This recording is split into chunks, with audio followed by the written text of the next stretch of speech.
But I like us to stay within that thing of like Nazi Germany, right? Let's move on to like an example of a case where some people argue that this war could have been averted, while some say that nah, this was inevitable, it had to happen, right? And that's like World War One, right? Because even before World War Two happened, most of the factors that led to World War Two were because of like unsettled disputes, right? Yeah, differences that happened in World War One. So let's examine World War One. Like for example, right? I think Ifeanyi also, yeah, I know he has done quite a lot of studies in World War One, And right? I know quite a lot of stuff. Yeah. I checked on something. Though basically, let me just So, but let me just set the premise, right? Um, when it comes to the issue of World War One, do you think like the war was um could be averted, or do you think that it was inevitable? Like in this case, was the war necessary for peace? obviously the peace didn't come because there was World War Two. Interesting, yeah, very true. Even World War One, if you look at the way Europe was building at that time, it was inevitable. It might not have happened in 1914, but maybe it would have happened in 1918 or 1925.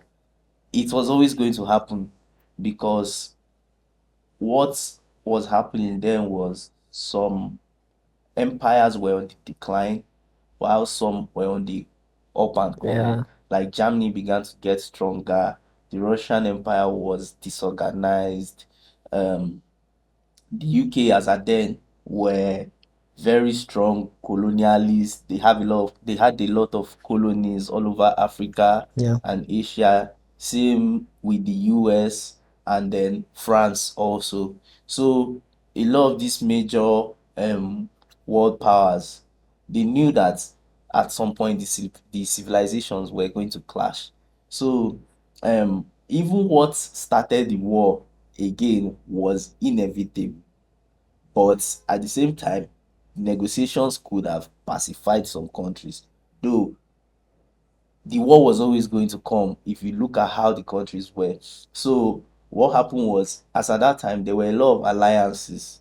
You know, Germany was allied with Austro-Hungary and Italy, while the UK was allied with France and Russia. So then there was this clamor for Serbian nationalism, yeah, which Russia was backing the Serbs. Yeah. So some Serbian nationalists were really anti-German and anti-Austrian.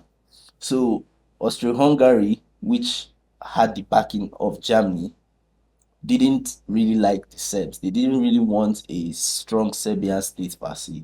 So the successor to the throne, then Archduke Franz Ferdinand, because you have to remember, as at that time, Europe was imperial, unlike World War II, where the prime ministers were really the ones making decisions, or or the secretary generals, depending on whatever country, or the president. Europe was made up of kings then. yeah. So the successor, Archduke Franz Ferdinand, and his wife were shot by a Serbian nationalist known as Gabriel Principe in I think June 1914.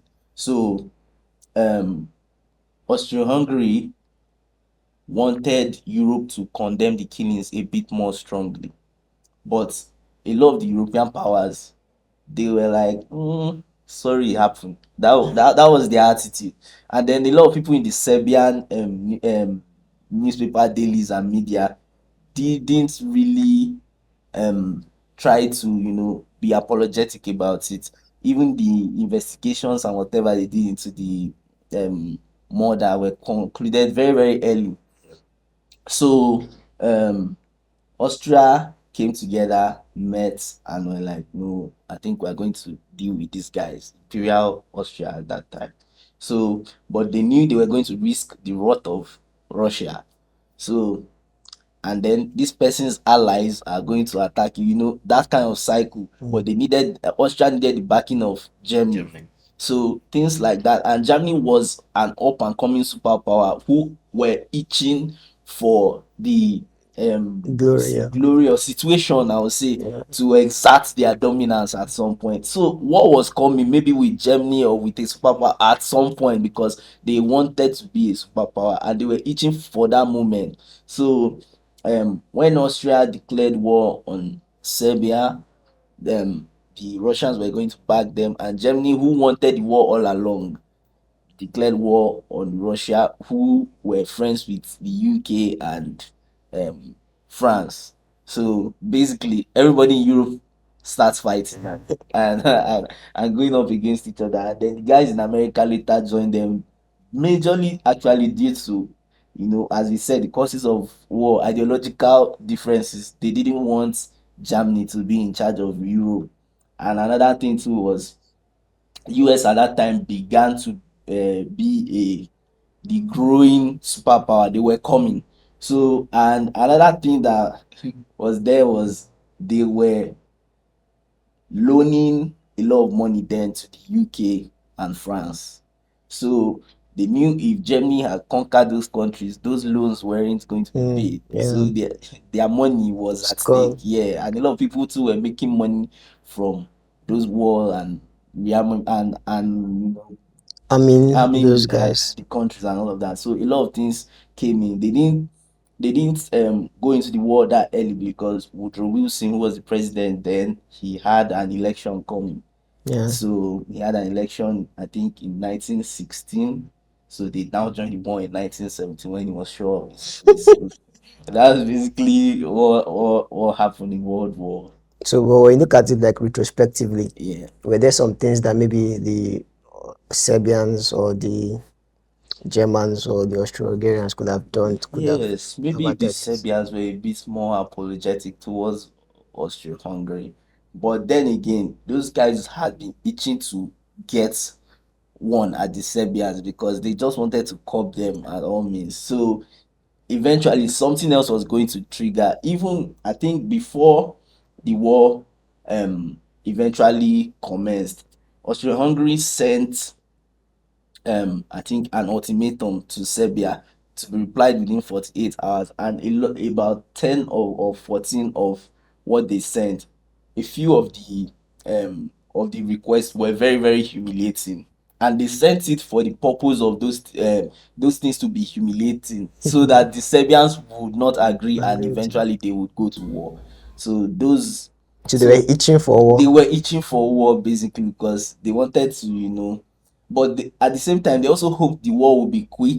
They will conquer a lot of territory with Fast. Serbia and with the backing of Germany. And Germany also wanted to, have some influence in Eastern Europe, take it away from Russia because Russia looked very weak at that time. Yeah. So they wanted the war to be very quick and decisive. So they have basically resources, control, and more dominance in Europe. So when you have countries that want those kind of things, it was almost inevitable that the war, it could have been delayed, but inevitable, no. It was bound to Yeah, it happen. was bound to happen. Interesting. Yeah, that's interesting. That's a very good summary of history. Yeah. So, and then my position to it is that it's very difficult to look at it in hindsight because we're not there in moment in time. Something about power and resources, especially when you're up and coming, is that it makes you feel like you can do and undo, which is which is what I sense from what happened there. It was almost as if these guys wanted to go for it eventually. It just needed a trigger, like a catalyst to like, and that assassination was just like, okay, I think we now have a catalyst. Let's go for it and let's go for a show of power, really.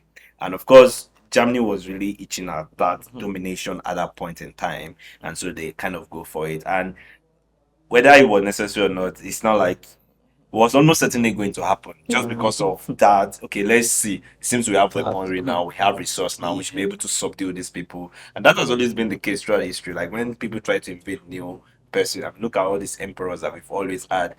Was it necessary? Most often than not, no. But they go anyways just because of that ego Yeah. and that eagerness to go and They like can. exercise They what can. and they can and will, stuff like that. And was there peace? Of course not. Because soon after soon after there was what's it called? There was the secondary to it, Yeah. like the part two, and funny how he involved the same person too, you know, and of course, maybe we talk about that later. Maybe what could have happened there was if they were thoroughly dealt with, maybe they wouldn't have come Yeah. back.